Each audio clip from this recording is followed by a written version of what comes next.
Hello and welcome to Culture Vultures. Now, if you're a fan of Michael Jackson, then you are in for a treat.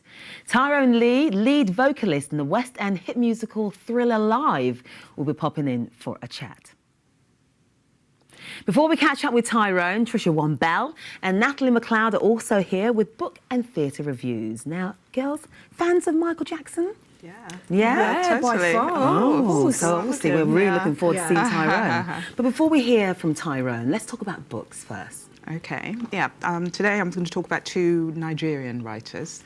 The first one is Helen Oyemi, who is a British-based writer, or British-born writer, and this is her fifth book. It's called Boy, Snow, Bird, and basically it's a kind of magic realism type style of writing, and what she's done is loosely retelling the story of Snow White.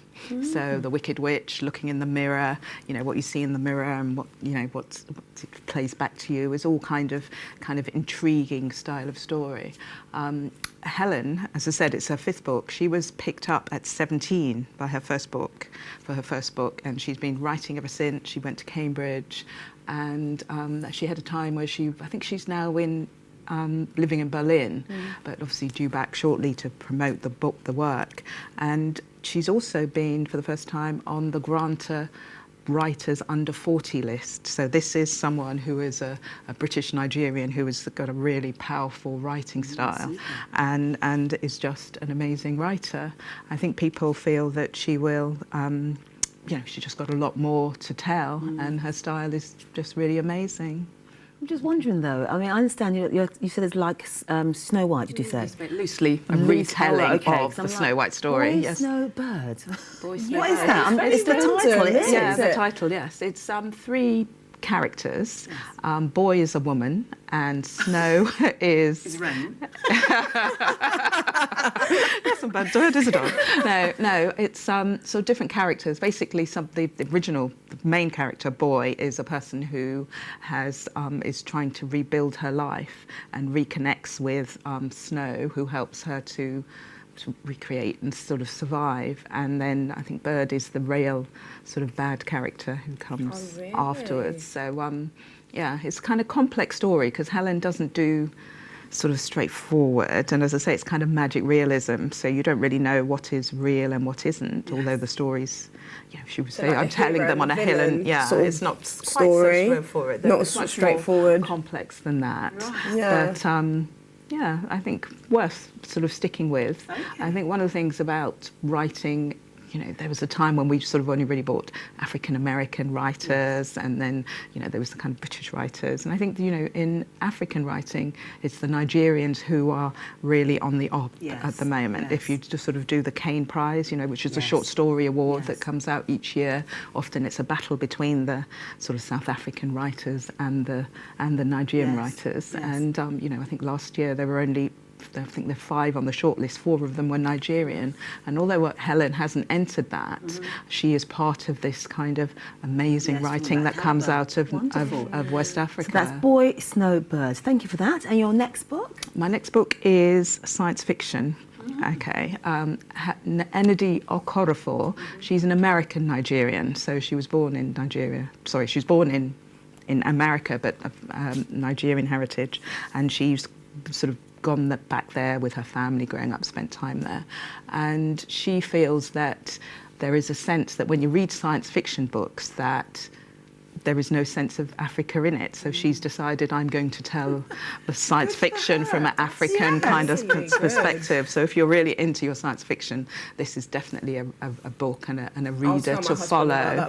And the starting point is that the sort of the world has kind of come to the end, and the main characters in the book are in a Lagos-type city. I think if you saw the film District 9, do you remember that sort of I know the title. It's a story sort of set in a dystopian kind of part of South Africa, and in it the baddies were Nigerians, and there was almost a massive diplomatic incident between the two countries because, basically the Nigerians were offended by what the South Africans had done, and basically Enedi has been inspired by that film and what goes on, what is real and what isn't, and creating a world which says I can do anything. This I can tell stories that are from anywhere, but set in an African, as I say, science fiction context. She's set in Lagos, did you say? Yes. I'm just wondering about the word lagoon, Lagos. It is. Yeah, it is. what I was it is. thinking Lagos as well. is Portuguese for lagoon. Yeah, it means lagoon. Yeah. And so that's why it's set there. She's, as I say, based in the States, Illinois. She actually teaches creative writing in Chicago University. And I think, this is, if you haven't bought this book this year in Britain, I think, you will have missed out, because I think this is going to do really as well, isn't it, nowadays? Across, I mean, you've got so many sci-fi films, and everyone loves Star Trek. Yeah, absolutely. Just ongoing. African sci-fi. Exactly. That's the first. African sci-fi. Imagine they made that into actual series. I'm sure they will. Yeah, I'm sure they will. I can't believe that somebody hasn't probably already optioned that'll this be so already, because good. I just We think it'll must be be hungry amazing. for this now, yeah. surely. I think she's hit a moment, and, Yes. and I think it will do really well in Britain. Brilliant. Okay. All the best to her for that. Okay, thank you so much. And Natalie, Hello. theatre. Have you seen Thriller Live by any chance? I haven't. No. I know. Don't tell that's so Tyronne that when it bad. comes on. I Don't already tell him. told him. Okay. So what have you been seeing of late? Right, I saw The Bodyguard just recently. It's basically, obviously, as everyone knows, the famous Whitney Houston, rest in peace. She played Rachel Marone, she was a superstar, and her management team hires her a bodyguard to look after her because there's a stalker that wants to try and kill her. So Beverly Knight plays Rachel Marone's character. Story. Yeah, well, I'll get to that. Yeah. So Beverly Knight plays Rachel Marone, and an actor called Tristan Gemmell plays the bodyguard, plays Kevin Costner's role. Beverly Knight, vocally, amazing. I think out of all the British singers that we have, she is the one that could really carry Whitney Houston's songs. Yeah, I agree. And by far, Run to You and Dance with Somebody, she just belted it out. It was amazing. It's Tristan Gemmell. He's a really good actor because he was in Casualty and he has been on a lot of TV programmes. He is a good actor, but I just think I thought overall it was very karaoke, the whole production. Wow. Oh, no. I just thought that the actual scenes, it was their voices just sound like it was dubbed almost. Oh, no. It didn't sound natural on stage. Yes. I think maybe it was they're trying to depict the film almost. The whole cinema sort of feel to it.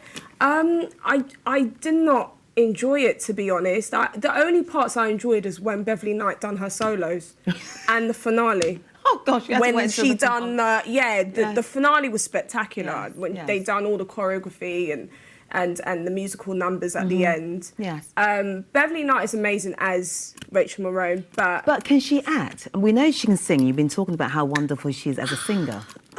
And can Christian sing? He's an actor. You know what? You didn't really hear him sing much, to be honest. You didn't hear him sing much. Acting-wise, she was okay. I think throughout the performance, she got better. Right. Throughout the performance, she got better Yes. because, the American accent, sometimes it's a bit hard to do. I can't even do In it. the film, but the Kevin Costner character doesn't sing. he doesn't sing, but there's a part with the. But when this they're is in a the musical, bar. so when they're in the okay. bar and he's a bit drunk and he gets up and does a little Okay. number. Yeah. He does sing a little bit, but it's Okay. more of a tongue-in-cheek, jokey way. Oh, okay. There's some funny scenes, but So where is this showing? This This is showing at- karaoke musical? yeah, this karaoke musical is shown at the Adelphi Theatre. I'd say if you're a Whitney Houston fan and you want to hear some really good singing, go and watch it. Yeah. Cool. Next theatre production? Right, the next theatre production is obviously also a West End production. It is Wicked, and this is shown at the Apollo Victoria Theatre. And this is written by Stephen Swartz, And this is based on a book by Gregory Maguire, which is Witches. And this is a story before The Wizard of Oz, so before the whole story with Dorothy. This is based on these two witches. The good witch is Glinda, which is played by Samantha Stevenson, and the bad witch is Albertha, and she's played by Veldemar Verdkijk. And the chemistry with them two is so good. It's really compelling to watch.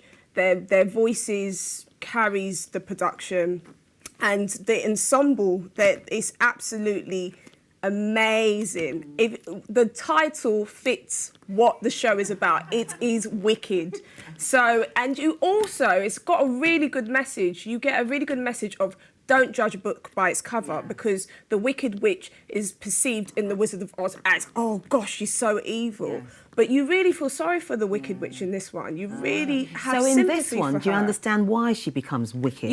Yeah, because they were actually friends. They went to the same school. And Glinda's actually, the good witch, she's actually really annoying. You think to yourself, actually, you are more of the conniving one than the Wicked Witch. So it's really interesting to kind of look at. It does have a really good message in this production. So it's a children's theatre. Is it mostly children in the audience? You get a mixture, to be honest. It can relate to adults and children, to be honest. It's on two levels. Yeah. There's no innuendos. There's no like real adult sort of risque humour. Yeah.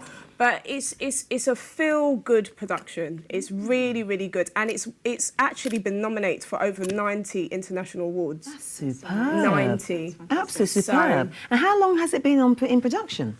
It's been running for a good few years now. So I would say just make sure you go and check it out. If you're not a regular theatre goer and this is your first time going to the theatre, you will really like this. It's quite universal, and you would really enjoy it. That's great advice. I need to go and see it. I've heard too many people talk about how superb it is. And my ticket was very cheap. Oh, was it? Okay, I'm hanging out with you. Thank you so much, ladies. Thank you so much. Okay, the Stage magazine says it's quite literally thrilling. And the Evening Standard newspaper says a great tonic in these gloomy days. I'm talking about the musical hit Thriller Live. After the break, lead vocalist in Thriller Live, Tyronne Lee, will be right here for a chat. See you in a bit.